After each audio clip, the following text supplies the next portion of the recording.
I'm away in Scotland this week. I'm in Dumfries and Galloway. Not somewhere I've done in great detail before, so I'm going to have a little bit of an explore and we're going to see what kind of content we can make. This might be a little bit ad hoc, but you know what? I'm cool with that. If you're cool with that, shall we go? I know I don't normally do railway content, but the sad story of what's left of Stranraer Harbour does have a roads element to it, because this did used to be a major ferry terminal before they moved it up to Cairnryan, where there isn't a railway line or anything really. I'm not sure why they did that. Space, I presume, but that's just left all this completely abandoned. And this is now possibly the saddest railway station in Scotland. I mean, it's no New Haven Marine, is it? But it's still pretty bad. You've got to remember that once upon a time, if you were going to go to Northern Ireland, this is where you'd go. So this is why this station exists. There used to be a station further into town, but that's closed, and this is all that's remaining. And that's a shame, because you've just driven 100 miles from the Scottish border to get here. If you're on the way to Northern Ireland, it's not the greatest sort of goodbye from Great Britain, is it? But such is life. It gets funnier though, because in case you're wondering why it's so quiet, despite the fact it's a bank holiday, there had been some disruption to the line because of a fire at an abandoned building further up, but that's been rectified now. So according to this,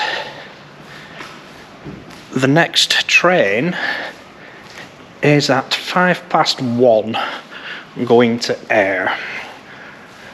It's currently 10 to 11. That's how quiet this station now is. Once upon a time it would have been bustling, and now it's not. I just had a nice chat there with the ticket sales. There's still a ticket office here, and apparently it does get busy when there is a train, but there isn't one till 1 o'clock. So it's interesting, isn't it? England was going to get rid of a lot of ticket offices, but he's still got them up here, which is good. Another reason why I like Scotland. But yeah, he's just said that there's the plans to redevelop the terminal around here have been sometime never. They've been going on for ages. I think we're probably more likely to get fusion power before somebody decides what they're going to do with all this infrastructure. Interestingly, you may remember one of our many Conservative Prime Ministers that we had recently wanted to build a road bridge from this part of Scotland to Northern Ireland. Now, that particular Prime Minister hadn't thought out the implications of doing that. So for those who don't know, after the Second World War, Operation Deadlight took lots of surrendered German U-boats and sunk them off the coast here. So there's a lot of military history around this area, if you're not aware of that. Not really that has anything to do with the A75 or taking a boat to Northern Ireland or why this railway station is abandoned. I just figured it would be an interesting fact for those who want to hear it. So infrastructure wise, what's left of the old ferry terminal is, well, not a lot. It's mainly the physical layout, concrete ramps and whatnot. They're left, but nothing else really. I don't think coaches are bothering coming here anymore either.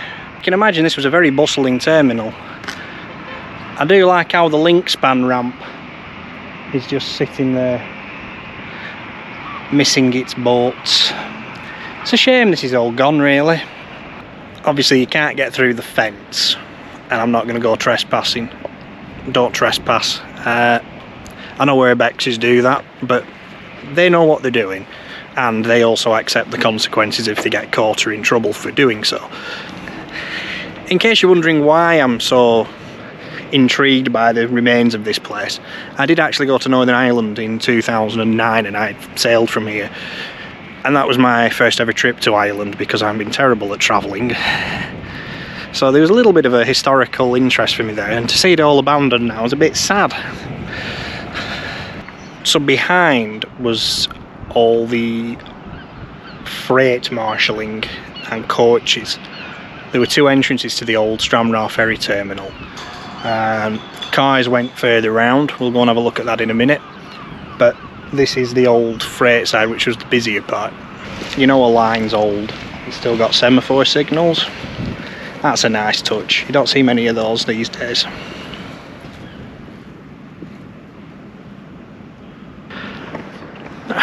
I mean, to be fair to Dumfries and Galloway, what do you do with a site like this? I mean, if you convert it to housing, you need to provide jobs.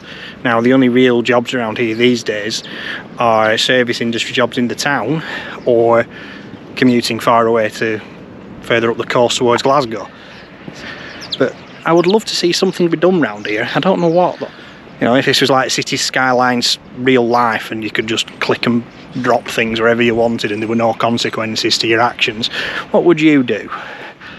This short section here has been modified slightly to improve access to the station. There used to be a roundabout and marshalling lanes and checking kiosks and things. They've all been taken down, obviously. There are some reminders of the old ferry terminal. Some signs still hanging about.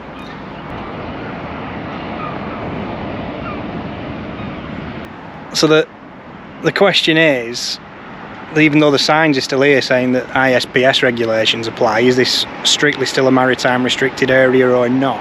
It's amazing how overgrown it's become though since just the year 2010s. It's not that long since. Once you abandon stuff and mothball it, it's amazing how quick nature starts to reclaim it. The direction sign here is optimistically clinging to Stena Line. I don't think they're coming back. Yours if you want it. This is all that remains really of the port. This was the old check-in terminal for cars, so I could have come through here myself. Seem to remember because I was a student at the time and we were so hilarious that we had Don't Pay the Ferryman by Christy Berg blasting out of the radio at the time. The guy in the counter, he appreciated the joke, but it's probably not the first time he's heard it, is it? The fact the signs are still here implies to me that it's still a ISPS restricted area, so you don't go over the fence. And I'm not going to go over the fence either. You can admire abandoned things without disturbing them, you know. I think we can date that sign. These plinths would have held a porter cabin of some description, which would have been an office building. You can go onto Google Street View and see what these looked like back in 2009. Might be good for a bit of getting your bearings. For the street lighting nerds amongst us, which includes me, these concrete columns used to have Metropolitan Vickers lanterns on them. They were concrete utilities avenue columns. This one's been sawn off because presumably it still provides a bit of a feeder pillar function. I'm glad STI has clarified a small towns initiative and not anything else. So now if you actually come off a ferry, you're catching this, the 360 bus, because the railway service has been cut to shreds because there's no boats to tie into. Long trip up the A77 that. I'm not getting on it. It'll take forever. Is this now Scotland's saddest station? I think it's a candidate for it. Does it have a future? I hope so, because this is a waterfront site that could have so much potential. It could be an amazing place. And do you remember taking ferries from here? Have you got any comments or thoughts? Leave them below. Keep it civil as always, and I will catch you next time.